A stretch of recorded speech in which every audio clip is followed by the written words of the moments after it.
Jika membincang intelektual Indonesia, kita tidak boleh melupakan sosok bernama Karlina Supeli.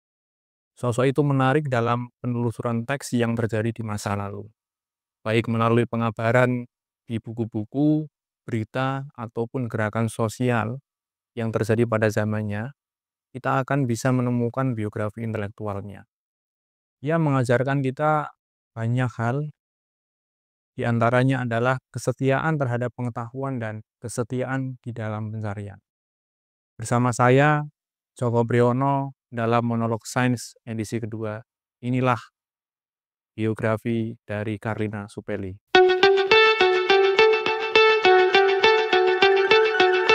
Barangkali Anda semua mudah menemukan sosok bernama Karlina Supeli di akhir-akhir ini melalui ceramah ilmiah ataupun tulisan-tulisannya dalam sekian forum lewat algoritma digital. Ia kerap menghadirkan daya pukau kepada para hadirin saat menyampaikan gagasannya dalam sekian bidang keilmuan. Setidaknya ia memiliki kefasihan dalam menghadirkan teks dan mahir maupun laras dalam penggunaan bahasa Indonesia sebagai keilmuan, tanpa membatasi bidang keilmuan yang ada di dalam perkembangan zaman. Sebagaimana juga yang kerap diutarakannya adalah pelibatan ragam keilmuan dalam memahami sesuatu hal dan mencari makna. Tiada lain dan tiada bukan, ia sering menyampaikannya dengan transdisiplin ilmu pengetahuan. Perempuan kelahiran pada tanggal 15 Januari 1958 itu kemudian mendapat banyak sematan. Mulai dari seorang kosmolog, filsuf, dan juga sebagai seorang aktivis gender ataupun feminis. Yang pasti, jejak panjang karir intelektualnya memang memperkuat hal itu. Namun kiranya menarik jika kita menyengaja untuk menilik jauh masa lalu melalui sekian arsip teks yang memberi rekaman jalan yang ditempuhnya. Jejak demi jejak itu tentu akan menjelaskan bahwa ia adalah seorang intelektual yang paripurna. Lahir di Jakarta, Karlina menikmati masa kecilnya di sebuah daerah bernama Selabinanta, Kabupaten Sukabumi, Provinsi Jawa Barat. Ketika itu, ayahnya adalah seorang dosen di salah satu kampus yang ada di Sukabumi, tepatnya adalah IAIN Sukabumi. Masa kecil Karlina sebagaimana anak-anak pada umumnya. Kendati demikian, ia punya kenangan khusus terkait mengenai masa kecil. Proses itu ternyata yang kemudian memberikan dampak besar pada masa dewasanya. Adalah kebiasaan berimajinasi. Dia memiliki hobi yang sangat menarik sejak usia anak-anak, yakni dia gemar melihat bintang ketika malam hari. Jadi masa-masa dia berada di Sukabumi dengan alam yang mendukung di sana, dia tiap malam itu sering melamun dan memandangi bumi.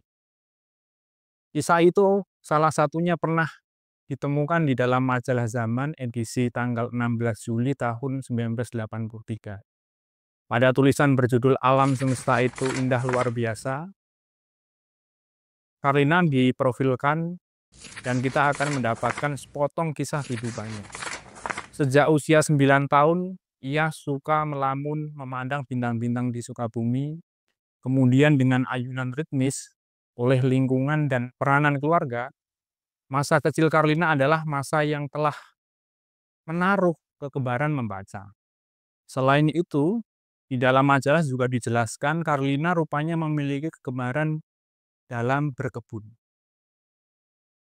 Salah satu pengakuan menarik adalah ketika di usia 9 tahun, dia sudah menyelesaikan autobiografi dari Marie Curie. Marie Curie ini adalah seorang ilmuwan perempuan kelahiran Warsawa, Polandia pada 7 November 1867 yang sering banyak orang itu menyebut sebagai seorang pionir ya, perempuan yang menjadi saintis. Yang menarik adalah Karlina membaca buku itu lewat anjuran dari salah satu kakaknya ketika ia mengalami sakit. Jadi ibunya itu agak terkagetkan begitu karena buku biografi Marie Curie yang sangat begitu tebal itu bisa diselesaikan oleh anaknya dalam beberapa hari begitu ya, utamanya memang ketika hari-hari Carlina itu sakit.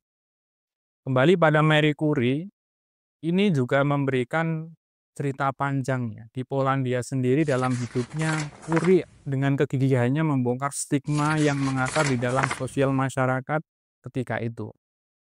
Bahwa perempuan tidak perlu menaruh pendidikan yang tinggi. Artinya memang di Polandia pada masanya ada pembatasan kepada kelompok-kelompok perempuan untuk bisa mengembangkan minat ataupun bakatnya, utamanya di aspek pendidikan. Salah satu keputusan penting dari Marie Curie ini adalah dia hijrah ke Prancis, kemudian kuliah di Prancis, membentuk nalar keilmuannya. Curie dalam sejarah merupakan seorang ilmuwan yang pernah mendapatkan penghargaan Nobel sebanyak 2 kali. Masing-masing di bidang ilmu fisika pada tahun 1903 dan kemudian di bidang kimia pada tahun 1911. Kisah perjalanan hidup Curie ini tentu kemudian memberikan inspirasi bagi seorang Carlina yang dalam banyak pengakuannya ketika kita menyimak ketika Carlina menyampaikan di ceramah-ceramah ilmiah ataupun ketika mendapatkan undangan wawancara begitu. Ini yang kemudian membentuk semangat Carlina sebagai seorang perempuan yang kemudian mengambil jalan di dalam ilmu dan pengetahuan. Utamanya memang ketika dia bisa menyelesaikan sekolah menengah atas begitu. Pada tahun 1974 sampai 1975 ia bersekolah di SMA Negeri 11 Jakarta, kemudian pindah ke SMA Negeri 2 Bandung pada 1975 sampai 1976 sampai akhirnya menyelesaikan dan lulus. Lalu ia melanjutkan studi di Institut Teknologi Bandung. Jurusan yang diambil sangat begitu luar biasa karena pada masa waktu itu belum banyak yang meminatinya. Jurusan itu adalah jurusan kosmologi, Fakultas Matematika dan Ilmu Pengetahuan Alam, Departemen Astronomi. Dalam kurun waktu 4 tahun, ia bisa menyelesaikan studinya. Jadi memang Carlina ini sejak sekolah dasar sampai sekolah menengah atas itu sudah terkenal mengenai kecerdasannya begitu ya. Bahkan di SMA itu dia pernah menjadi salah satu siswa terteladan se-Provinsi Jawa Barat. Ia menamatkan tepat pada bulan Oktober tahun 1981. Judul skripsinya adalah Runtuh Gravitasi, Singularitas, dan Problema Lubang Hitam. Di sekitar tahun itu, tahun-tahun setelah kelulusannya, Carlina kalau kita menyimak beberapa majalah, dia sudah muncul di beberapa media cetak. Utamanya adalah majalah Intisari dan majalah Aku Tahu. Di majalah Intisari, ia mengasuh rubrik yang bernama Apa Yang Anda Ketahui. Di rubrik ini, Carlina adalah memberikan jawaban terhadap pertanyaan-pertanyaan yang hadir ataupun yang dikirim oleh para pembaca dari Intisari. Di sekian edisi yang pernah diasuh oleh Carlina tentu ragam pertanyaannya banyak sekali begitu ya, tidak melulu pada persoalan ilmu dan pengetahuan. Kadang kita akan menemukan pertanyaan-pertanyaan yang sepele itu yang kemudian juga harus dijawab oleh Carlina Supeli. Sementara itu, di majalah Aku Tahu, ini salah satu majalah penting juga mengenai isu sains dan teknologi yang disampaikan secara populer begitu. Carlina mengasuh salah satu rubrik yang ada di majalah Aku Tahu, namanya adalah rubrik astronomi. Jadi karena pengalaman ataupun riwayat pendidikannya itu di jurusan kosmologi, di Departemen Astronomi tadi memang Carlina dikenal sebagai astronom perempuan pertama di Indonesia. Ia kemudian berhadapan momentum ketika pada tahun 1988 ada satu momentum berupa gerhana matahari total, tepatnya pada tanggal 18 Maret. Di majalah Aku Tahu, Carlina memberikan banyak upaya untuk pencerdasan kepada publik melalui tulisan-tulisannya. Ia menjelaskan banyak hal mengenai pengetahuan yang berhubungan dengan astronomi. Pada tahun 1999, Yayasan Obor Indonesia pernah menerbitkan buku berjudul Buku Dalam Indonesia Baru. Buku ini dieditori oleh Alfons Taryadi. Sosok ini dulu pernah menjadi orang penting yang ada di penerbitan Gramedia. Jadi di dalam buku ini memuat kumpulan tulisan dari sekian nama intelektual yang ada di Indonesia pada waktu itu. Di dalamnya, Karlina menulis esai berjudul Membaca dan Menulis Sebuah Pengalaman Eksistensial. Ia berbagi pengalaman yang begitu luas terkait membaca dan menulis, mulai dari bacaan masa kecil yang memberikan pengaruhnya, kemudian peran keluarga yang menautkan kebudayaan ataupun kebiasaan membaca sejak kecil begitu, hingga telaah filosofis mengenai keduanya. Yang pasti, lingkungan dan keluarga ini sangat begitu penting bagi Karlina yang kemudian memberikan pengaruh dalam pertumbuhan dan perkembangan hingga dia menemui jalan yang kemudian ia pilih dan ia tempuh. Kenangan masa kecil mengenai bacaan senantiasa terngiang pada sosok Karlina ini. Ia memberikan penjelasan bahwa salah satu ingatan yang kemudian itu menjadi bagian personal adalah pengalaman masa kecil. Ia sudah terbiasa diberikan cerita-cerita, utamanya lewat kakak dan ibunya, baik itu lewat hasil bacaan dari buku-buku ataupun dongeng-dongeng, yang tentu saja ini adalah relasi mengenai pengalaman dalam melatih kemampuan imajinasi yang tentu saja dalam jangka panjang memberikan pijakan untuk melatih terus-menerus mengenai tradisi bernalar maupun berpikir begitu. Satu hal yang menarik adalah ibunya membentuknya melalui dongeng dan buku. Kelak, istilah ibu ini diperluas oleh Karlina dalam serangkaian peran ketika dia terjun dan terlibat demonstrasi di Orde Baru. Tiada lain dan tiada bukan adalah dengan adanya gerakan Suara Ibu Peduli. Yang perlu kita ketahui, dalam sejarah, Orde Baru ini melahirkan apa yang disebut dengan ibuisme negara, di mana Orde Baru menempatkan perempuan dalam posisi subordinat dengan menekankan fungsi reproduksi dan kodrat perempuan untuk melayani begitu.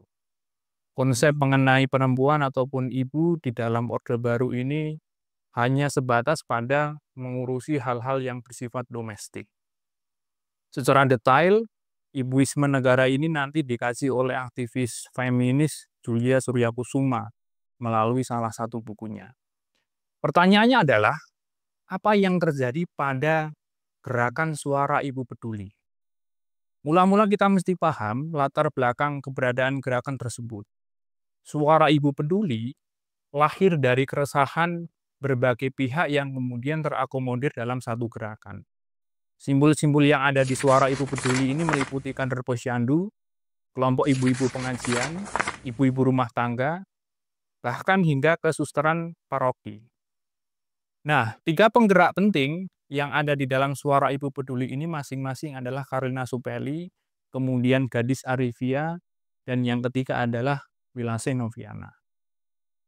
Rekaman mengenai kisah gerakan Suara Ibu Peduli ini tercatat di dalam buku berjudul Catatan Perjalanan Suara Ibu Peduli yang pernah diterbitkan oleh Yayasan Jurnal Perempuan pada tahun 1999. Tentu ketika kita mengacu pada pemaknaan konsep ibu yang ada di era Orde Baru tadi yang sifatnya adalah bahwasannya kelompok perempuan begitu ini hanya mengurusi domestik begitu ya. Maka istilah ibu di dalam Suara Ibu Peduli ini adalah sebagai upaya narasi tanding untuk menafsirkan kembali peran semestinya yang sebelumnya telah direnggut oleh kekuasaan. Di dalam buku tersebut ada salah satu tulisan dari intelektual kita, Melanie Budianta yang berjudul Suara Ibu Peduli Panggilan Nurani Warga. Ia menyebutkan gerakan Suara Ibu Peduli itu mengilhami berupa pergeseran dari suatu masyarakat yang bertumbuh pada kekuasaan negara menjadi masyarakat yang memberdayakan dirinya sendiri melalui partisipasi warga begitu. Di Suara Ibu Peduli ini merupakan langkah gerakan yang dikoordinasi oleh berbagai pihak yang kemudian ini menjadi salah satu pengaruh masa akhir dari Soeharto di era Orde Baru. Tepatnya adalah di tanggal 23 Februari 1998 di Bundaran Hotel Indonesia. Salah satu isu yang dibawa oleh Suara Ibu Peduli adalah langkanya susu bagi anak-anak di masa itu. Ini tidak terlepas dari krisis ekonomi yang terjadi di masa Soeharto, dimulai menjelang 1998 itu. Namun yang menarik adalah gerakan yang ada di Suara Ibu Peduli ini, persoalan isu kelangkaan susu adalah bagian kecil saja dari narasi besar keterlibatan ibu untuk melawan otoritarianisme yang ada di Orde Baru. Tentu menarik, sejarah yang telah berlangsung itu senantiasa memberikan cerita di kemudian hari, yang mungkin saja bagi kita semua menyebutnya datang terlambat begitu. Seperti misalkan adalah ketika pada tahun 2023 dalam peringatan 25 tahun reformasi, majalah Tempo menerbitkan edisi khusus setelah 25 tahun reformasi, edisi tanggal 22 sampai 28 Mei 2023. Ada salah satu liputan khusus, judulnya adalah protes susu kaum ibu. Di sana Karina Supeli menjadi salah satu narasumber penting yang kemudian menjelaskan pengalaman-pengalamannya yang mungkin banyak hal itu sebelumnya belum tersampaikan begitu. Artinya baru 25 tahun setelah reformasi begitu ya, dengan mengingat gerakan-gerakan yang terjadi di 98 itu baru kemudian ini tersampaikan begitu. Misalkan adalah pengalaman Karina Supeli ketika diinterogasi polisi. Karena situasi tersebut ketika di Bundaran HI untuk meyakinkan agar bisa lolos dan masuk di dalam kelompok rombongan masa aksi dari kalangan berbagai ibu itu, salah satu strategi yang dilakukan oleh Karlina adalah dengan memberikan alasan yang dalam tanda kutip ini membohongi polisi begitu. Nah, di liputan itu Karlina menjelaskan, jadi untuk menjawab interogasi, Karlina berdalih bahwasanya dia sedang mengikuti sesi pemotretan. Jadi dengan sendirinya kemudian Karlina mengembangkan payungnya begitu ya. Payung ketika itu warnanya hitam yang kemudian kita kenal hari ini misalkan di dalam aksi-aksi seperti aksi Kamisan begitu ya. Yang menarik juga adalah tanpa diberi aba-aba, para juru foto sekitar, para wartawan itu menimpalinya bahwa dia adalah model kalender begitu. Nah, tentu ini kemudian menarik begitu ya, meskipun ini alasannya adalah pengambilan foto untuk sesi pembuatan kalender begitu ya. Tapi ternyata polisi itu juga percaya-percaya saja begitu ya. Padahal misalkan kalau kita mengacu pada konsep keberjalannya waktu begitu ya. Misalkan di tanggal itu kan sudah masuk di bulan Februari begitu ya. Cuma memang akhirnya polisi ini bisa dikelabui juga oleh jawaban Karlina tadi. Nah, di dalam buku yang ada di catatan perjalanan Suara Ibu Peduli nanti, meskipun 3 orang tadi, Karlina, kemudian Gadis Arifia, dan Novia Wilasenovia begitu ya, ini juga diamankan oleh aparat begitu ya. Nanti satu bulan setelah ditangkap polisi itu, Karlina nanti dia menyampaikan pledoi ataupun pembelaan di hadapan pemerintah begitu ya. Kemudian dalam rekam jejak itu Suara Ibu Peduli menjadi sebuah gerakan yang sangat begitu berpengaruh begitu ya. Selain misalkan kalau kita berbicara di era runtuhnya ataupun berakhirnya Orde Baru begitu ya. Dia juga menggenapi gerakan-gerakan lain, misalkan gerakan dari mahasiswa ataupun gerakan-gerakan yang lahir dari masyarakat lain begitu ya.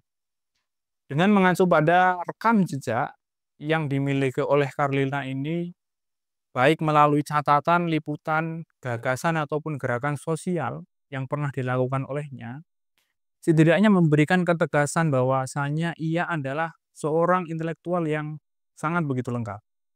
Kendati secara latar belakang keilmuannya itu adalah sains begitu ya. Dia background-nya itu jurusannya astronomi, namun ia kemudian turut membangun kesadaran dalam mendialogkan pada keilmuan yang lainnya. Karina bisa fasih berbicara mengenai konsep sosial, politik, hukum, hingga kebudayaan. Kekuatan itu juga ditopang dengan studi S3-nya yang diambil di Universitas Indonesia ya. Ini proses ini setelah dia sebenarnya sebelumnya melanjutkan jurusan yang linier dengan astronomi di Inggris, cuma karena ada kendala ketika itu sakit dia memutuskan untuk mengundurkan diri. Jadi memang proses itu mungkin wajar dalam menyajikan tulisan dan memberikan ceramah. Carlina gagasannya selalu terstruktur dan menggugah para pembaca dan pendengar. Jadi seakan-akan kita itu sebagai pembaca maupun pendengar begitu mudah hanyut dibawa oleh narasi dari tulisan maupun ceramah dari Carlina Supelly. Itulah biografi intelektual dari Carlina Supelly, astronom perempuan pertama Indonesia, yang dia juga seorang ahli filsafat dan juga seorang feminis. Sampai jumpa ke edisi lain dari Monolog Sains. Terima kasih telah mendengarnya.